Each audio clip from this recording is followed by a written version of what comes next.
Greetings everyone, it's Ollie. I make music as Occult. It's my second tutorial for the art of sampling, which is a YouTube channel and Facebook group that just shares great samples and great production techniques. There will be links in the description below, and make sure to subscribe and like and leave a comment if you enjoy this tutorial. So for this one I'm just going to be breaking down one of my existing tracks. It's called Funeral Beat, and it came out on a mixtape I did with Defect. It's a bit of a lo-fi tune, very short and very simple, only 17 tracks, but lots of processing to give it that lo-fi sound, and hopefully I can help you out by breaking down some of the processing I've done. So I'm going to play the tune for you now.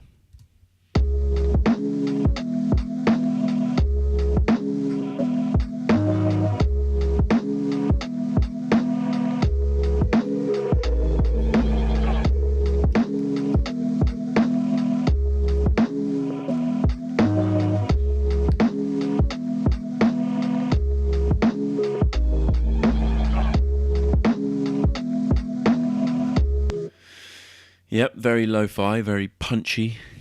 Let's start with the sample. I'm gonna turn everything off and bring everything in one by one to show you what I did bit by bit.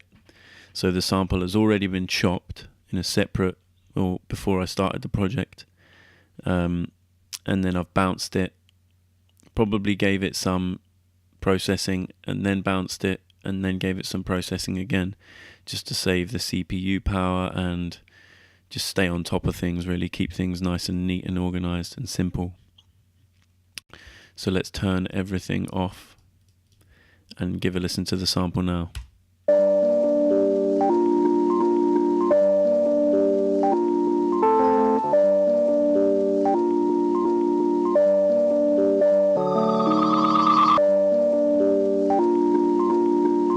So I'm going to start by bringing things in one at a time. First, just my very simple EQ, just to clean things up.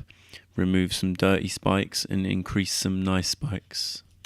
Quite unnoticeable, but necessary to EQ everything. I always put an EQ at the beginning of stuff to get rid of any unwanted frequencies, so that the effects themselves can work on what I want them to work on. Okay, next one, sound shifter pitch. I've shifted it down by 6 semitones. Give it that grimy sound and recreate the original song myself instead of just use such a obviously original pitch.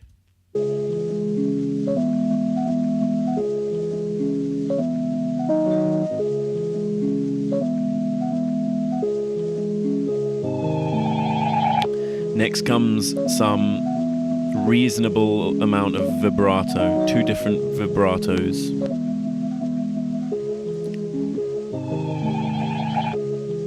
So as you notice, that second vibrato brought in quite a stereo effect.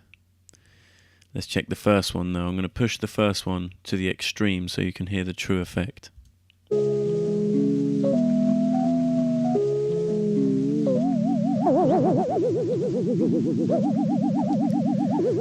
So we all love a bit of vibrato on our lo-fi tunes, but I don't really like to have anything too extreme. You're only going to sound over the top if you just put effects on and put them on at maximum.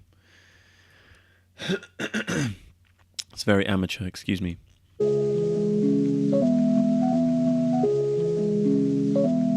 So some slight vibrato to give it a kind of tape effect. Now my second vibrato, which is more of a tremolo, and that's giving it quite a stereo effect.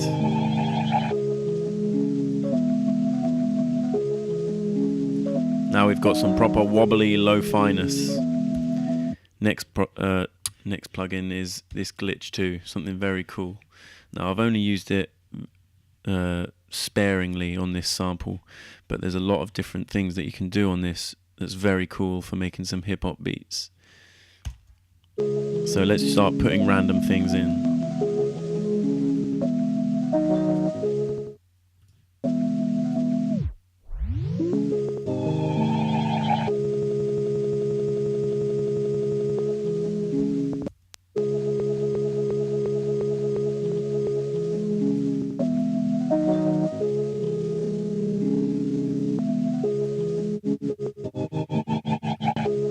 Very cool. Very, very cool. It's called Glitch 2. Check it out. Next, I've got a space designer for some reverb and just to create a nice stereo background. It seems that I've chosen a little ghost rhythm for it, but it's not a big effect that I'm using, so it's fine. Let's listen to the reverb by itself anyway. Nice, very lost, haunting sound.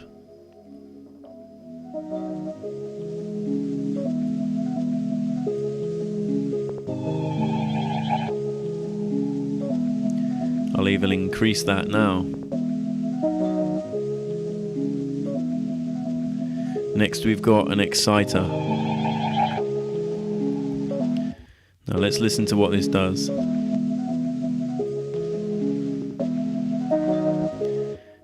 It brought out some crispy high end to increase that vinyl sound. Again, another EQ to remove spikes. Big hiss there, so I remove that. Very extreme flyby sound that I removed. Boosted down here a little bit. Now with all my projects, I'm always editing things as I go. I mean, this track is finished and released, but right now I can't help but edit some things, as you can see. So we're up to this point. Now I've just added a compressor, sidechain to the kick drum.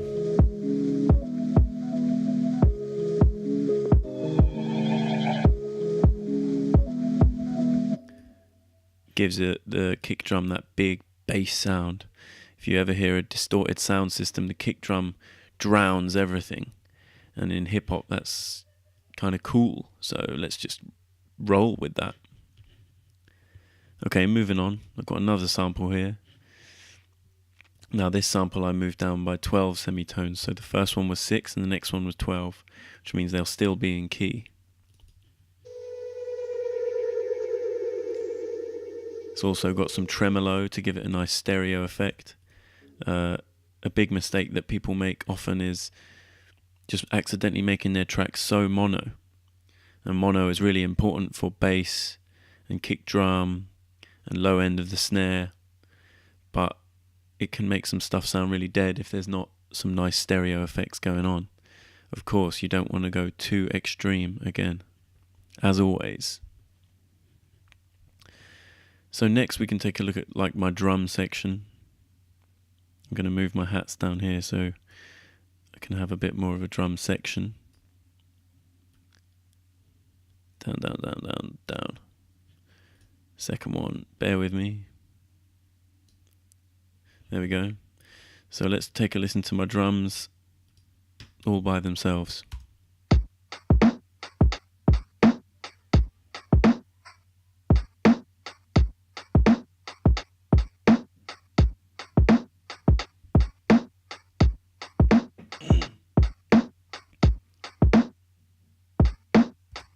So you might notice from 9 down to track 13, all of that is one snare. So layering is the key here. I don't like to use one snare. I like to build character in my snare and build my own snare out of many snares. Often sounds recorded by me, and then obviously I want to capture real drum sounds too, so sample packs, of course. But to get character, you need to craft these sounds. So I'll show you each snare one at a time. Very discreet. Quite hard hitting, but with my EQ, that's not what I wanted my snare or this particular snare to serve. When you're layering like this, each snare must serve its purpose. If it's not serving a purpose, just remove it, unless you really want it there, in which case, whatever. There are no rules in the hip-hop. It's always been about grimy sounds and breaking the rules.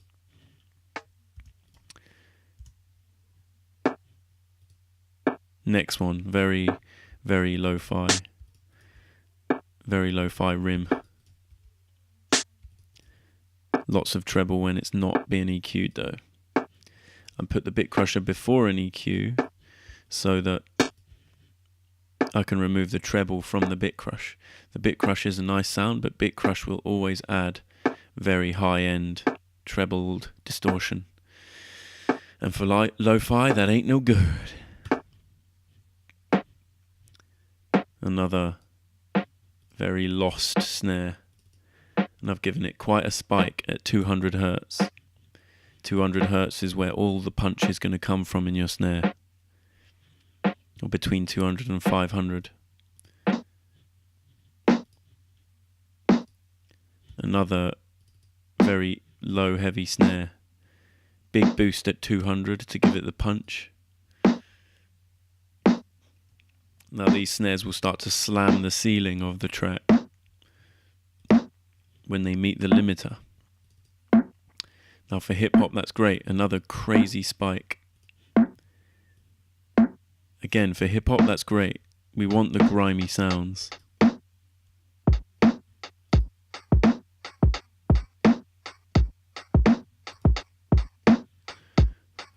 Lots of high end taken out of the kick drum and compressed quite hard to give it a right smack. Quite a low attack, low release. Could increase the attack to bring out the proper harmonics and let the sound breathe. Low threshold and boosted to meet that threshold and punch in the mix.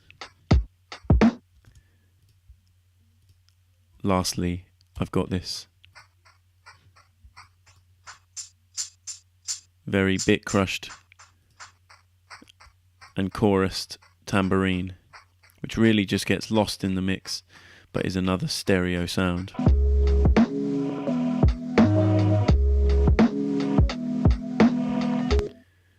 And then I've got my hi-hats, huge high end taken out of the hi-hats. Haven't taken the low end off because it doesn't seem to be much, but can do it anyway. Just to clean the mix up, even though we're going for a dirty mix.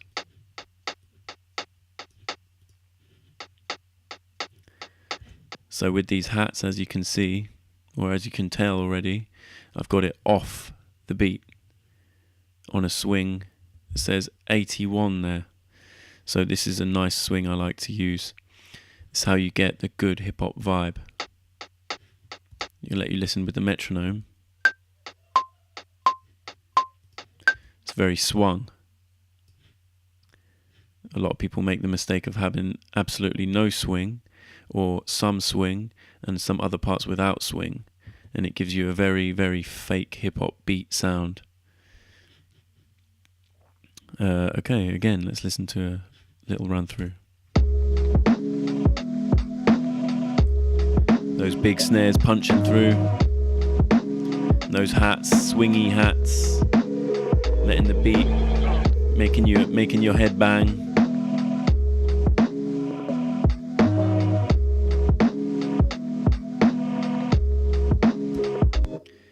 Got a little bit of texture down here. Looks like I've got a heavily affected track called Bones. Let's listen to that with everything turned off.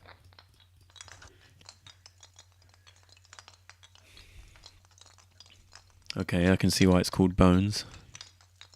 Sounds like some ancient bits of pottery or something. So that's something I found on Free Sounds, a really great site with lots of royalty-free sounds recorded by users of the site. Okay, so I whacked an EQ on that, took a lot of the treble out, as always with this track. Oh, took it down by 6 semitones. Looks like I was just having fun with this. Now it's discreet in the mix, but I like to spend a lot of time on it anyway. That's how you get your sound. It's got the ring shifter to make it phase and filter a little bit. Another EQ to take the treble out from the bit crusher. As always, bit crusher adds all that nasty treble. tremolo, letting it pan a little bit, nothing too extreme again. And the compressor on the kick to bring the kick with the punch. So what I've got, one more crazy textural effect, vocal type thing. I'm going to play it to you again with everything switched off, and a lot of you will probably recognize this sample.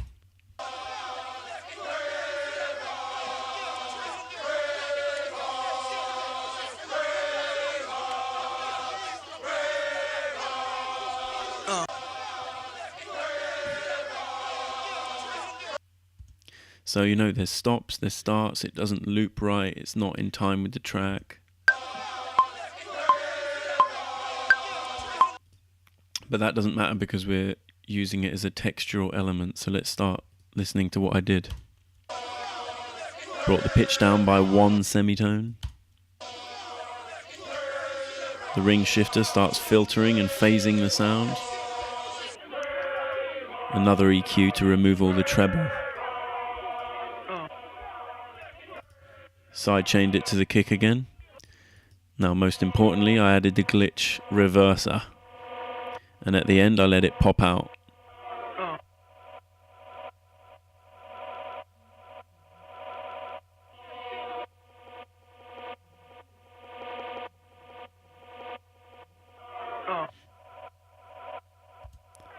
Sounds pretty cool. Let's listen to it without the sample.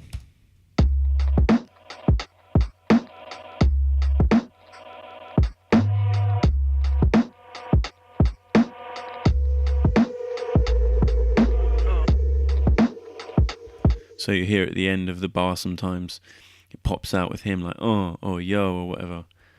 Sounds pretty cool. Let's listen to everything.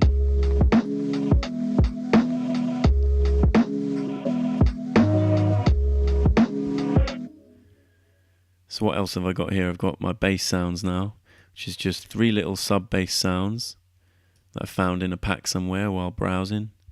Turn the sounds off there.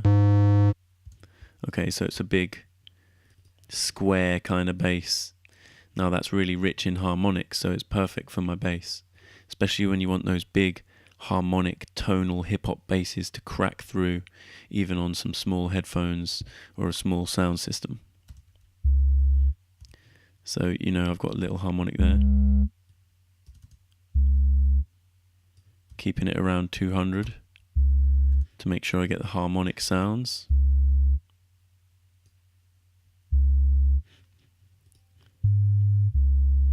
Other tracks are exactly the same, they're just the different notes that I've shifted in pitch.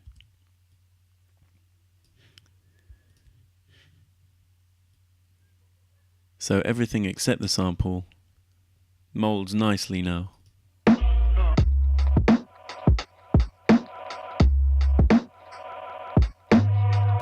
Very punchy, very lo-fi, very crispy. All because I've intricately dealt with each sound.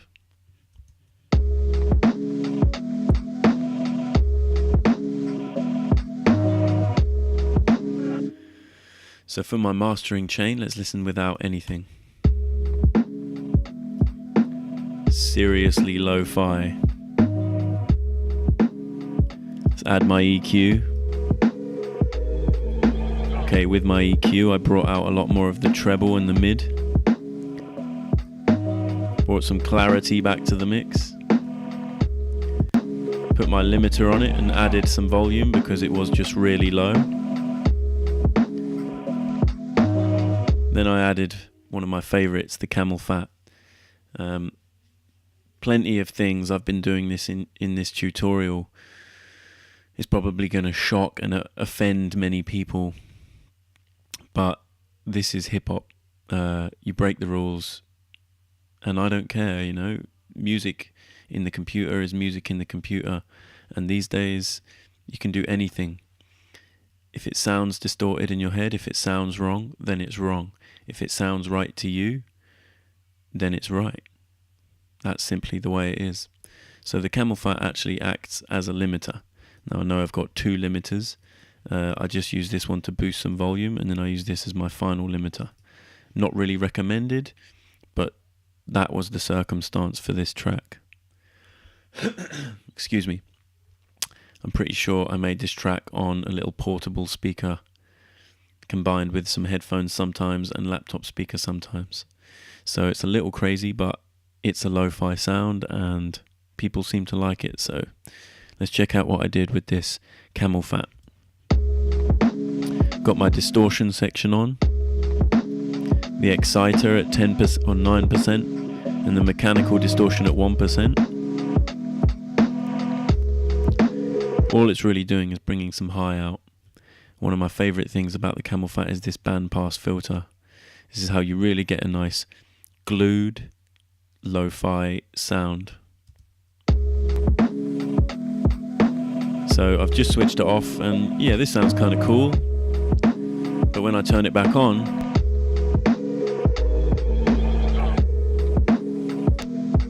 and then I can increase the resonance on that.